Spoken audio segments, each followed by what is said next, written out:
Tinungo ko ang kitchen at nagluto ng breakfast namin dahil masaya ako at hindi nawawala ang pagkangiti ko habang nagluluto. Nagtimpla rin ako ng kape dahil medyo sumasakit ang ulo ko dahil lasing ako kagabi. Sinusubukan kong alalahanin pero hindi ko talaga maalala. Nakita ko siyang tumungo sa sala kaya mabilis akong lumapit sa kanya. "Good morning, babe." Malambing na bati ko at yumakap sa kanya. Naramdaman kong hindi siya yumakap sa akin kaya tumingala ako para makita ang kanyang reaksyon. "Anong nangyari?" Seryosong tanong niya at lumayo ng bahagya sa akin kaya kinabahan at naguluhan ako. Hindi niya alam kung anong nangyari, so parehas kami. "Wala kang naaalala?" Kabang tanong ko. "Hindi ako magtatanong kung may naaalala ako." Seryosong sagot niya sa akin. "May nangyari sa atin." Sabi ko na lang dahil yun ang totoo. Hindi ako nagsisinungaling kahit hindi ko rin maalala. "May nangyari sa atin? Sigurado ka?" Tanong niya. Hindi siya naniniwala na may nangyari sa amin. Siya kaya ang nakauna. Kahit magpa-check up pa kami ngayon at ramdam ko. "Hindi ko gagalawin ang babaeng hindi ko mahal." Galit na sabi niya. Oo, alam ko dahil siyang may paninindigan at may isang salita. Akala ko mahal ako dahil sa may nangyari sa amin. Pero kapwa lang pala kaming lasing at walang maalala. This is my fault. Jam is my girlfriend at siya lang ang mahal ko, Pamela. Naiintindihan mo? Huwag mo akong pipikutin. Matigas na sabi niya sa akin. Hindi ko alam, hindi kita pinikot. Depensa ko sa aking sarili. Paano naman kaya ako? Umasa na naman ako sa kanya. Puros na lang ganito. Puros na lang sakit simula noon. Sorry. Hingi ko ng tawad at bahala na ang daddy. Huli naman ang lahat. Umalis siya na hindi man lang nagpaalam. Kinuha ko ang cellphone ko at tinawagan ng daddy ko. Mali pala ang sinabi ko. Akala ko, mahal na ako ng taong panalangin ko simula noon. Pero siguro nga'y hanggang pangarap na lang talaga. Daddy? Malungkot na tawag ko sa kanya. Hindi ko mapigilan ang mga luha ko dahil sa sobrang sakit. Go home. Mag-usap tayo. Seryosong saad ni daddy. Kaya huminga ako ng malalim at pinunasan muna ang aking luha. Sige po, daddy. Huling sagot ko bago ko pinatay ang tawag. Naligo muna ako at inayos ang aking sarili. Naglagay ako ng kaunting make-up para hindi nila mapansin na umiyak na naman ako bago ako umuwi sa bahay. Nakarating ako sa bahay ay pumasok na ako. Laking gulat ko sa nakita ko dahil kasama ni daddy si Uncle Ace at si Auntie Fatima. Umupo ka, Pamela, at antayin natin si Ace Limuel. Seryosong wika ni daddy, kaya tumingin ako sa kanya at umiling. Daddy, wag! Pakiusap ko. Huwag mo nang ituloy ang gusto mo. Okay na ako, dahil mali pala ako, daddy. Mommy. Pangungumbinsi ko sa mga magulang ko, pero tumingin lamang sila sa akin. Nakakahiya sa mga Williams. Sabi ko at tumingin sa mag-asawang Williams na nakatingin lang rin sa akin. Mommy, please. Pakiusap ko kay mommy. Sorry po, uncle, pero nagkamali lang po ako. Hingi ko ng paumanhin dahil ura-urada ko nagsabi kay daddy na mahal ako ni Limuel dahil may nangyari sa amin pero hindi pala. Antayin natin ang anak ko. Sagot naman ni General Williams.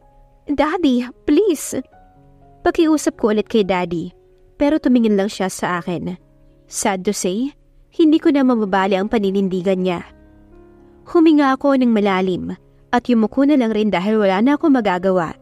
At hindi nagtagal ay dumating si Limuel. Mommy, Daddy. Tawag niya sa mga magulang niya. Hindi ako nag-angat ng ulo dahil ayoko makita ang galit niya para sa akin. Uncle, Auntie, magandang tanghali po. Bati niya kina Mommy at Daddy at humalik pa siya kay Mommy. Bakit ang tagal mo? Tanong ng Mommy niya. I'm with Jamie at andoon siya sa sasakyan. Dumaan na lang kami rito dahil kakausapin niyo raw ako. Sagot niya na parang wala lang. Pamela sent me this photo na may nangyari raw sa inyong dalawa. Seryosong tanong ng daddy kay Limuel, kaya napaangat ako ng tingin at nagtama ang tingin namin ni Limuel. Napalunok ako sa nakikita ko sa mga mata niya. He's angry. Now, break your girlfriend and marry my daughter. Seryosong utos ni Daddy. Daddy? Sita ko kay Daddy. I won't marry your daughter. Hindi ko siya mahal. May galit na sagot ni Lemuel, kaya si Daddy ay tumayo na. Wala na tayong pag-uusapan, Williams. You may go home. Seryosong utos ni Daddy at tumalikod na. Lemuel, Mary Jane. Seryosong saad ni General Williams, kaya napatingin kaming lahat sa kanya. Huwag na po, hindi naman po ako mahal niya.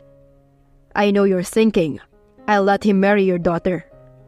Pinutol ni Uncle ang sasabihin ko sana.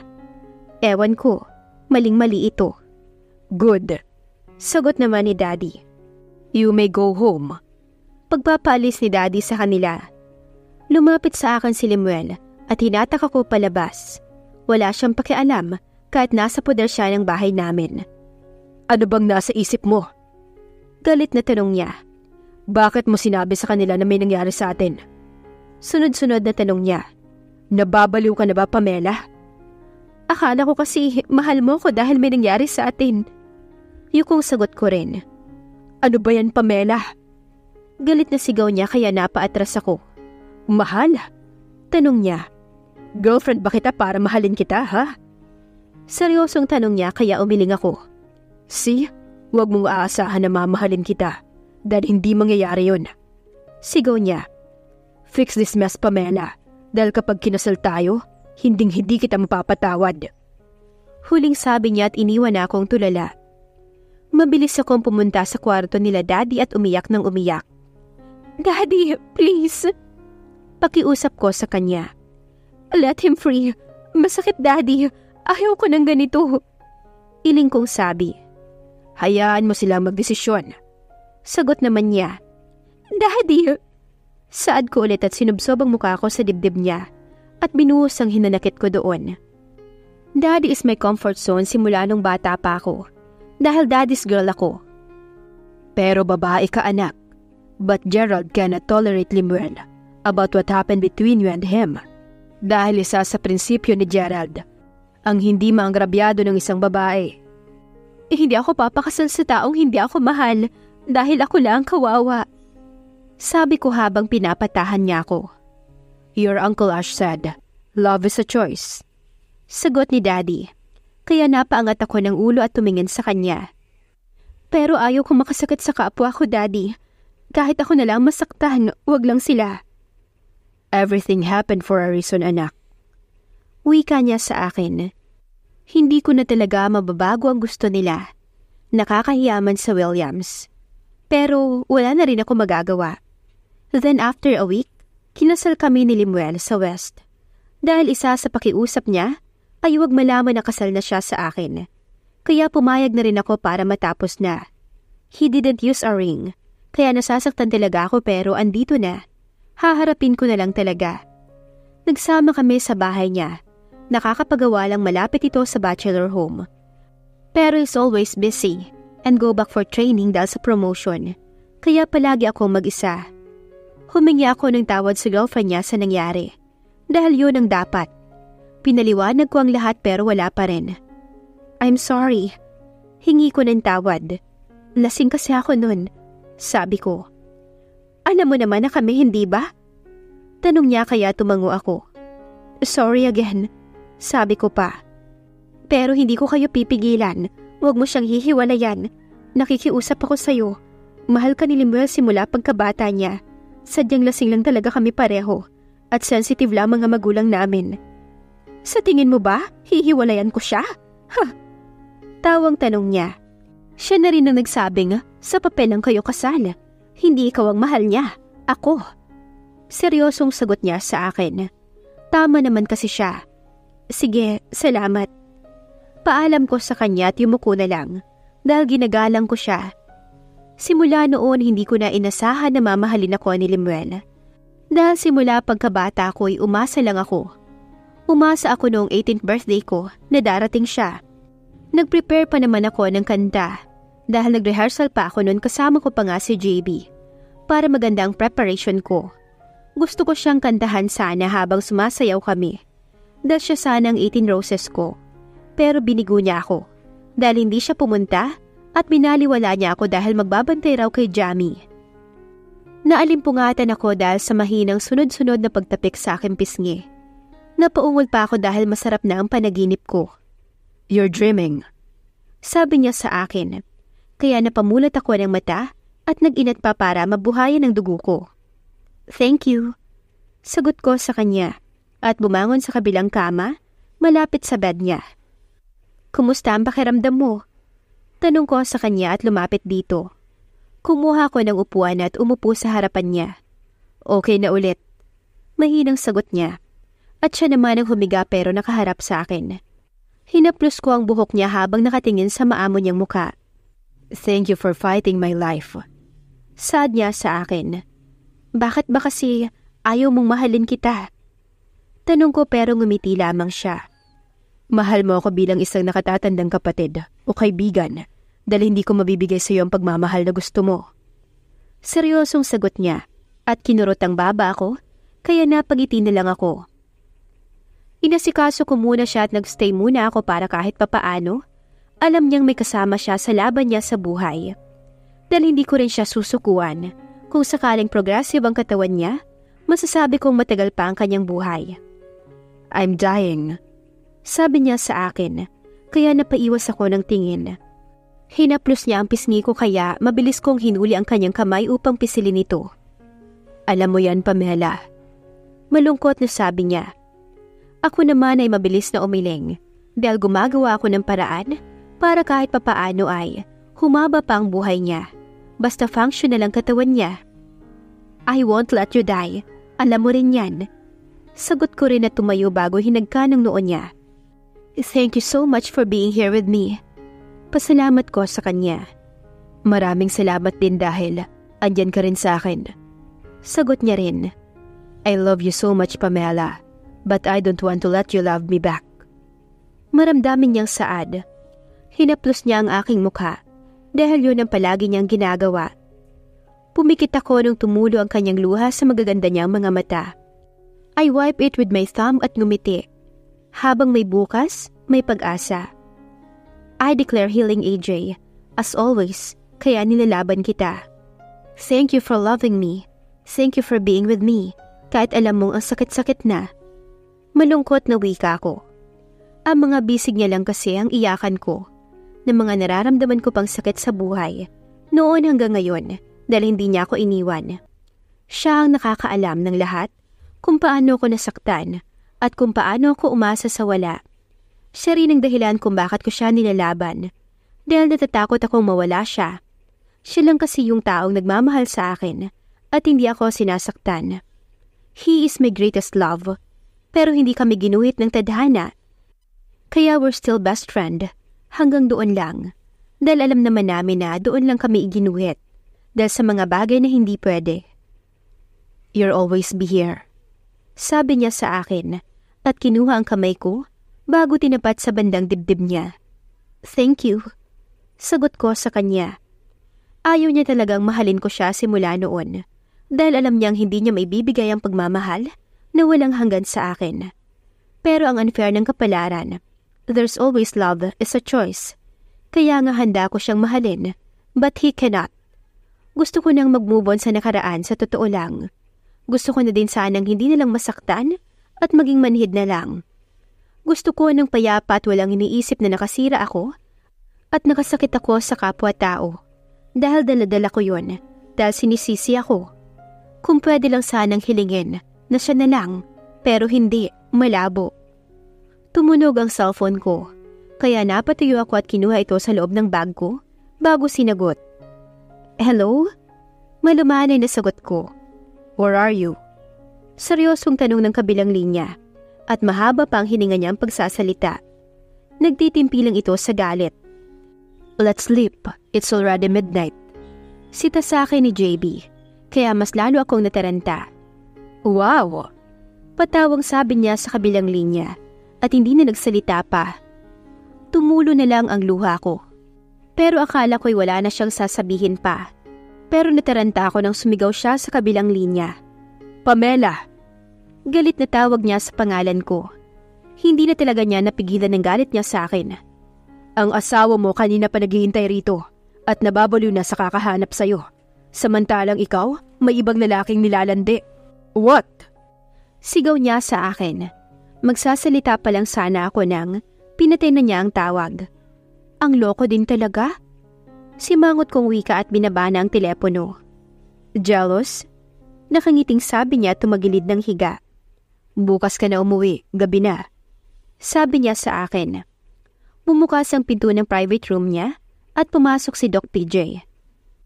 Panggabi ka pala? Tanong ko sa kanya at nag-inat ng kamay habang nakaupo. Yes. Maikling sagot niya rin at inayos ang plain NSS ni JB kaya napatingin rin ako. Sabay ka na sa akin? Seryosong tanong niya. Pwede ba? Tanong ko rin. After this, uuwi na rin naman ako. Sagot niya rin na tumango. Sige, sasabay ako. Pero dadaan muna tayo sa nursery room. Wika ako at tumayo. Nagpaalam na ako kay JB at kay tita na siyang nakabantay sa kanya. Nakita ko pang lumapit si tita sa kama na hinigaan ko bago ko sinarado ang pinto. After naming dalawin ng nursery room, kampante na ang loob ko. Bahala nang magalit or saktan ako ni Limuel. Saan ka uuwi? Tanong ko habang nasa biyahe kami. Sa bahay. Maikling sagot niya rin at nakatuon rin sa daan. Saan kita ihahatid? Tanong niya tumingin sa akin. Sa bahay na lang. Sagot ko rin dahil nasa bahay na si Limuel. Akala ko kasi hindi siya uuwi, kaya hindi rin sana ako uuwi. Sa ospital na ang bahay ko simula nung naging busy na rin siya. Kamusta ang pananaliksik mo, ate? Tanong niya sa akin kaya napatingin ako sa kanya. Kumakalat na ang cancer cells ni Kuya Bob. Sagot niya. Ginagawa ko? Sabi ko na lang, dahil alam kong malapit na ang marami ng gamot ang bibigay sa kanya.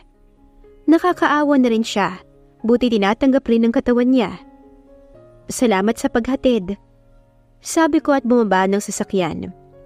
Napalunok ako nang makita ko si Limuel na nasa pintuan at hindi na maipinta ang mukha niya. Kaya niya rin palang mag-antay, kaya lumapit ako sa kanya at yumuko. Hindi na ako bumabati dahil alam ko naman ang sagot. I'm sorry, ngayon lang ako. Paumanhin ko. Hinatak niya ang braso ko papasok ng bahay. Saan ka galing? Galit na tanong niya. Hanggang ngayon hindi ka pa rin nakikipaghiwalay sa lalaking yon? Sigaw na tanong niya. Wala kaming relasyon ni AJ. Sagot ko. Sinungaling. Galit na sigaw niya. Kaya napaatras ako. Pero mabilis niyang hinatak ang braso ko at kinaladkad ako papuntang hagdanan. Ngayon ko lang siya nakitang nagalit ng ganito. Ngayon lang. Don't you dare hurt my sister. I swear, you cannot see her anymore. Galit na banta rin ni PJ. Kaya nagulat kaming pareho at mabilis niya rin akong binitawan. PJ? Tawag ko sa kanya. Galing siya sa ospital ko. Sabi niya kay Limuel. Dahil yun naman talaga ang totoo. Na-ospital si Aaron, kaya andun siya. Kami at ang nanay nito. Go home, umaga na. Masungit na utos niya sa kapatid ko. At nauna nang umakyat sa itaas. Sinundan ko na lang siya ng tingin bago tumingin kay PJ na nagkibit balikat lang rin sa akin at ngumiti. I have to go. Good night. Paalam niya at lumapit sa akin kahit nasa gitna na ako ng hagdan. Binigyan niya ako ng halik sa noo. Kaya napapikit ako dahil I'm so blessed that I have a loving brother. Thank you and good night too. Umakyat na ako sa taas at tinungo ang kwarto namin. Yes, iisa lang naman ang kwarto namin at magkatabi kaming natutulog kapag nandito siya sa bahay. Dahan-dahan kong binuksan ang pinto at pumasok. Nakita ko siyang nakaupo at nakasandal sa head ng kama at nakatingin lang sa akin. I'm sorry. Hingi ko sa kanya ng paumanhin at sumandal sa pinto. Tinignan niya lang ako ng masama. Kaya napayuko na naman ako. Kanina seryoso. Ngayon ang tingin niya ay para na akong kinakain ng buhay. Sinabihan na kita kanina na mag-uusap tayo, hindi ba? Sagot niya sa akin habang masama pa rin nakatitig. Akala ko kasi hindi ka uuwi. Shit! Galit na sigaw niya at hinampas niya ang unan sa may gilid nito. Kaya sa takot ko, ay sumiksik ako sa likod ng pinto. Baka saktan na niya ako ng pisikal, pero naniniwala ako at ang puso ko na hindi siya nananakit ng babae. Nakita niya sigurong natakot ako, kaya kumalma siya ng kaunti lang naman. Kapag pala hindi ako umuwi, hindi ka rin umuwi, ganun ba? Galit na tanong niya sa akin, kaya mabilis naman akong umiling. Ngayon lang ako ginabi. Sagot ko. Uwi ang pinag-uusapan, Pamela. Hindi ginabi. Seryosong tanong niya. At hindi na gabi, Pamela. Umaga na. Pagtatama niya sa sinabi ko at padabog na humiga. Matulog ka na rin at baka naistorbo ko pa ang pagtulog niyo ng lalaki mo. Hirit niya pa. Umiling na lang ako dahil hanggang ngayon, iniisip niya pa rin na may relasyon kami ni AJ na malabo namang mangyari. Hindi na lang ako nagsalita para wala ng away. Hindi ko naman kasi inaasahan na uuwi siya dahil weekdays pala ngayon. Naglinis ako ng katawan bago humiga sa tabi niya. Nakatilikod siya sa akin at nasanay na ako dahil parati namang ganito. Sorry na. Hingi ko ulit ng paumanhin. Ayaw ko kasing matulog na may galit siya. Mas lalo akong nasasaktan. Walang magagawa yung sorry mo. Sagot niya. Nagbuga ako ng hangin bago lumapit sa likod niya. I hug him from behind at sinubsob ang mukha ko sa likod niya. Ito ang maganda sa kanya. Kapag niyayakap ko siya, hindi niya inaalis sa mga kamay ko. Sadyang ramdam kong mahalaga pa rin sa kanya kahit na ganito ang nangyari sa amin. Wala na kaming closure sa isa't isa. I'm sorry again and again.